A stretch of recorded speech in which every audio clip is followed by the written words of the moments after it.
evening, everyone. We're Charge for Change. My name is Anna Mahmood. I'm Alia Khan. I'm Jan Patel. I'm Kevin Velasquez.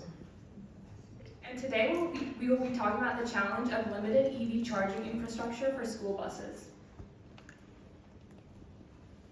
So to get started with, we're going to talk about the problem. So 2.3 million people in New York who are students transport on buses daily, whether it be public schools or private schools. This statistics is from NIDA.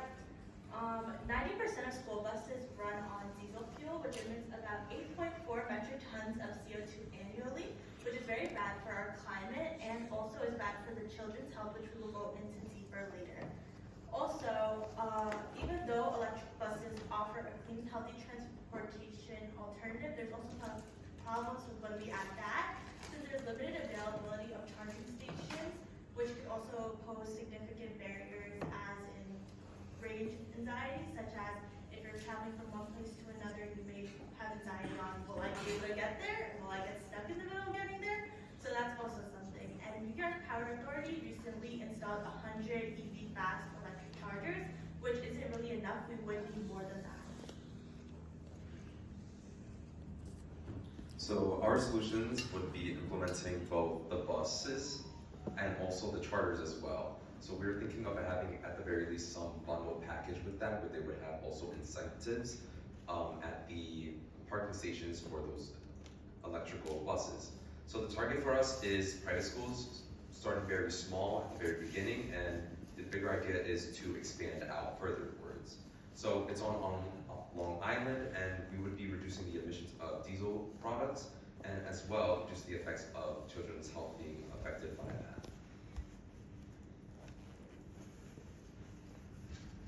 So our solution works as we would connect to schools and software companies or NASA's, maybe such as PSEG or ABF also, which is can utilize the electricity and maybe, like he said, the bundles of the maintenance for charging, and for the buses itself, that can be another car manufacturers, but we would add level 2 and level 3 charges for it, and then mostly we would use level 3 because it would cut down the time and it would be much faster for the buses to have its own electricity.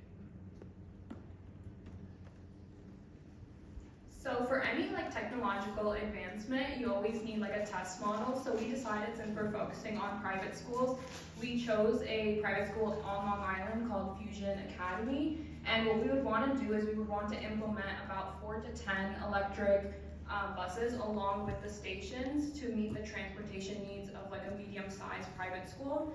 And then as we're starting with this range of electric vehicles, we can effectively evaluate the practicality and the efficiency of our solution in a real-world setting.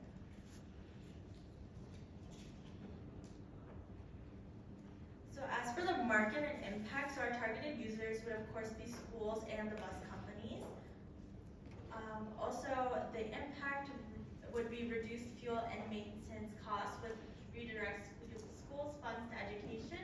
So we would obviously have to focus on, especially if it's private schools, how much more money would have to go towards tuition to pay for this. And then the market size would be over 2.3 million students who use school transportation daily. And then the impact would be to switch to zero-emission vehicle, which would mean that 2.79 million fewer pediatric asthma attacks, because according to CNN, because of the diesel that is coming out of the pipes of the buses, children have been getting asthma.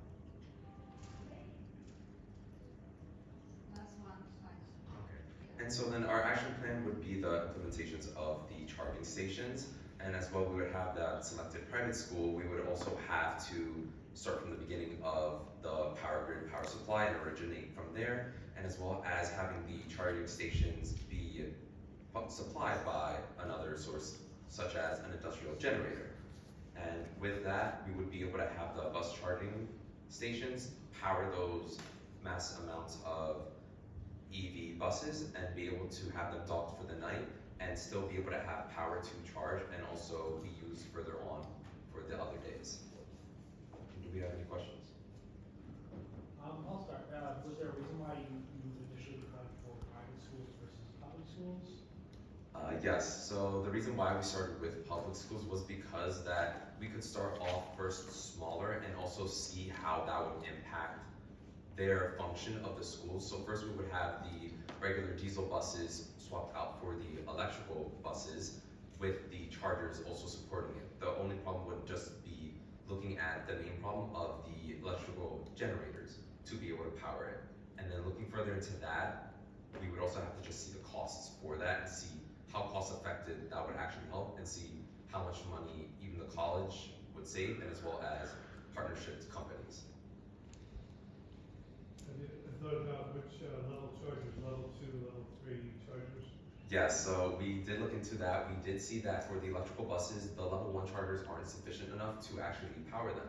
So we had seen that level 2 chargers, and most preferably are the level 3, which are the direct current chargers. Those ones power them up the fastest, and at approximately 20 minutes, it would fill it up from 96 to 128 kilometers per hour. So that's what we looked into. Maybe level 3 chargers is recommended? Yes, they're the most recommended. One more question? Did you look into the current availability of electric school buses and what they recommend for charging? Yes, so we did see that they did recommend that the third charger, while it is the fastest and does supply the most energy to them during that 20 minutes. Yeah. So we did see that it was the level 3 chargers that are the most suitable for that. Did you have time to look at any of the current market deployment, EV market deployment, and what's happening here in New York State, and what is already being done? So that was one thing that we would need to have further research into to be able to see that current situation that's happening. We have only seen so far that the electric buses and the charging and what's suitable for them. We also need to see the differences in how much is being saved compared to as the diesel buses. Did you see and find the current requirements and mandates that are in place here in New York? No, we haven't been able to look into that as of yet so far. That's very important. Yes. That's where you should start, because right now it's mandated that every new school bus, which the school bus is defined as any vehicle used in pupil transport, not just a yellow bus, must acquire, starting in 2027, must be zero emission. So either fuel cell electric or battery electric. And by 2035, the entire fleet has to be converted over to zero emission.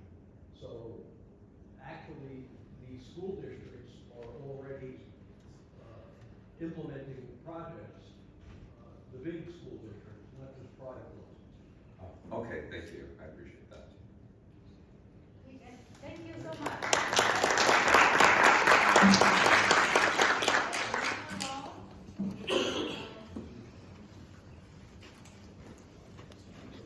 So again, that's the initial first draft, and for anything regardless your outcome, you can continue to improve to prepare for your spring business competition. Alright, so we are all here to help you to continue to develop the idea and get you ready for spring.